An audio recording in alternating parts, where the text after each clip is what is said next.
Hey, what's up, lightboltjoe here. Today we're going to discuss the 1995 cult classic film Mallrats, written and directed by Kevin Smith. Kevin Smith and Jay Muse are back as Jay and Silent Bob, respectively. This is technically a prequel to 94's Clerks. Technically, it happens the day before, and Julie Dwyer is mentioned at the beginning of this film from having a brain embolism while swimming in a pool at the YMCA, and we see her wake in Clerks. So this happens right after, right? Clerks happens literally the day after the events of Mallrats. So Mallrats takes place in 94, Clerks takes place in 94. So the main characters of this particular film, T.S. and Brody, Jason Lee plays Brody, and it's great seeing these actors then do other projects within the Askew universe, if you will. But the two of them are broken up with their girlfriends. They seek solace at the local mall, which was filmed in Minnesota. Originally, Kevin wanted to, and the mall is still alive and active. I did actually have to look this up. Kevin wanted to film in his hometown mall in Jersey, and they didn't want a production there. Another local mall didn't want a production there, and then he found this particular mall with a low cost for production. So they filmed this in Minnesota, pretending it's New Jersey. Fine, totally fine. Who else is in this?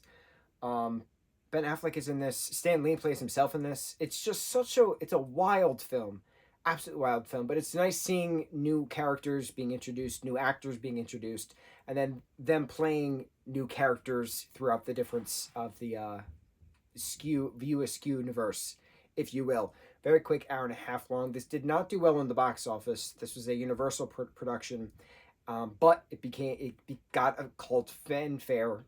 You know, it's a cult classic film as the years progress. I think the budget was like $6 million. It only made $2 million at the box office, something like that. A sequel is coming out, I believe, at the end of this year. I know it's going to do quite well. Just like how Jay and Silent Bob's reboot, I believe, did very well too in 2019. Because it's just comfort, if you will. These are comfort characters. Jay and Silent Bob are very much pine together when it comes to dynamic duos, and it's just really neat seeing them still progress in regards to characters and such 30 years later. So it's cool. It's cool seeing this. Of course, there's some problematic aspect. There's problematic dialogue. There's problematic slang. There's problematic storyline in regards to Trish's character being a 15-year-old sleeping with Ben Affleck's character being a 25-year-old. Him getting arrested at the end. Her getting a book deal because of the conquests of sleeping with older guys. It was a very odd and does not hold well storyline. Shouldn't have been a thing then. It's definitely would never be a thing now. But it's just some other parts, like they use the hard R slur at various points. There's a couple hard F slurs here and there, but this still had that. How do I explain this? When you watch a project made in a certain time, the people speak a certain way, they dress a certain way, they talk a certain way. Granted, speak and talk are the same things. They think a certain way. They do certain things. And it's a good representation of how the culture was at that point and to see the progress of where we are now, right? So the fact that this Snoochie Boochies and Equality shirt was a mass-produced shirt at Hot Topic back in 2019 says it all. The main characters of Jay and Silent Bob being heterosexual life partners, as Jay has said quite a few times. Jay kissing him on the cheek in this film. There's various entertaining conversations about gay guys in this particular project, not in a derogatory sense, but if you don't like them, you're gay kind of a sense, or you're homophobic kind of a sense. It was a nice trickery of a way of Jason Lee saying these certain phrases, but I've never found it to be,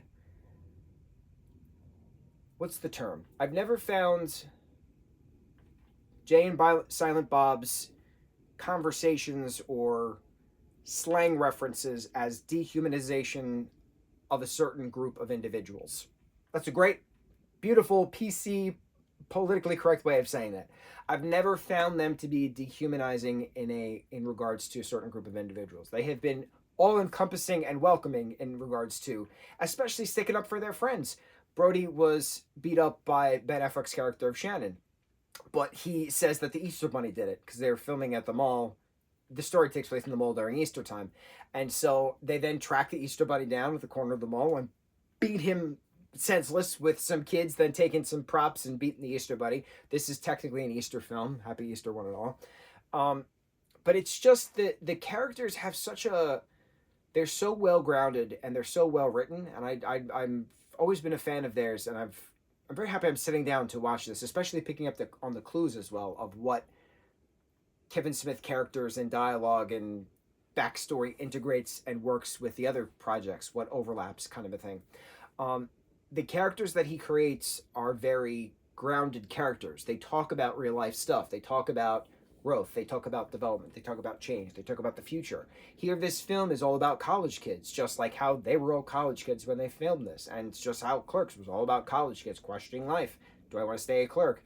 It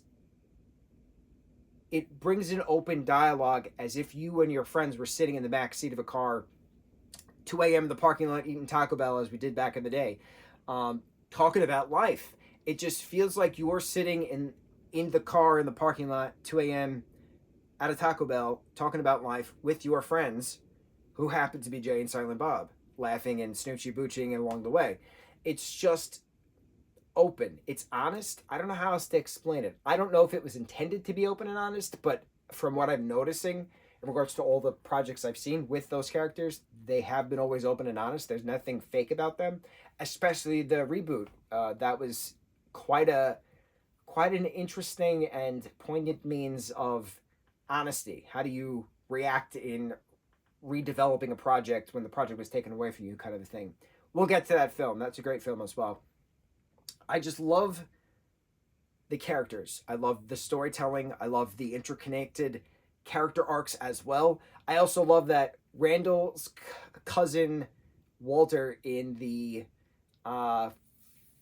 Clerks film is the same cousin Walter that Brody references, that his cousin Walter did all these crazy things. So it's assumed that cousin Walter of Brody is cousin Walter of Randall. So therefore Randall and Brody are cousins because Walter's a cousin. But of course it could be through marriage, and just because you have a cousin on one side doesn't mean you're technically related to them as well. Blood-wise, I get it.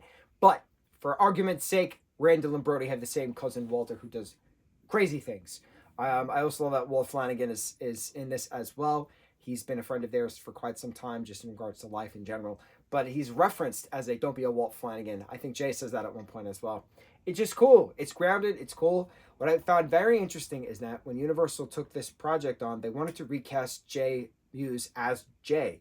They didn't want Jay Mewes as the Jay character, even though Kevin Smith specifically wrote the Jay Mewes character as Jay, because that is Jay in real life. How does Kevin explain to Jay Mewes at one point? It's like if Bart Simpson was an adult. That's Jay. That's Jay Mewes. So they auditioned. What did I just read? They auditioned Seth Green. They auditioned Breckin Myers to play the character of Jay, and then eventually the execs of Universal realized that it's supposed to be Jay Mewes being Jay, obviously. So it was a good thing that he was not recast in regards to that. So I like knowing the little fun facts. I would love to go to that mall in Minnesota. I would love to see, what potentially is still there from the 90s. Of course, it's had refurbishment since then. But I'm still, you know what? I might just do a YouTube walkthrough of that mall. I got to see what that's called. And they didn't change the name of it. The name of the mall in the film is the name of the mall in real life. But of course, everything has been upgraded since 1994 when this was filmed. It came out in 95. And it was the conversation that Stan Lee had with Jason Lee as well. That was a great conversation of life and stuff. I love these films. They're so grounded. So they can be problematic at times in regards to how the culture was at that point. But the character development, the character story arc, the heart of the character, the sincerity of the characters will always triumph over the problematic cultural representation of the particular time period, which moves forward, and there's extreme correctedness in regards to the 2019 reboot. So I'm very curious how the Mallrats 2 film, whatever that's called, Dawn of the Mallrats or Twilight of the Mallrats, whatever it's called, I'm very curious how that's going to translate into a 2024-2025 market, respectively, as well. So, 1995 Mallrats, incredible mall film. I love me some mall films. I love mall scenes. I love mall stories. I love them all. It's just a great place that doesn't have that social oomph that it used to, because everybody's immersed now in regards to online shopping. Everybody's immersed now on the phone, filming a TikTok or a reel or a short. If they are at the mall with their friends, it's not like it used to be. It's a lost means of social interaction, and it's great to see it represented in a 95 film, still translating into 2024 when I'm watching it, because that mall still exists. It might not look the same, but it still exists, and that's what's cool about it. It actually stood the test of time. So here's hoping to that mall in particular never closing. Here's hoping to mall all more awesome Mallrat films, and on to the next Jay and Silent Bob film. Mucho mahalo.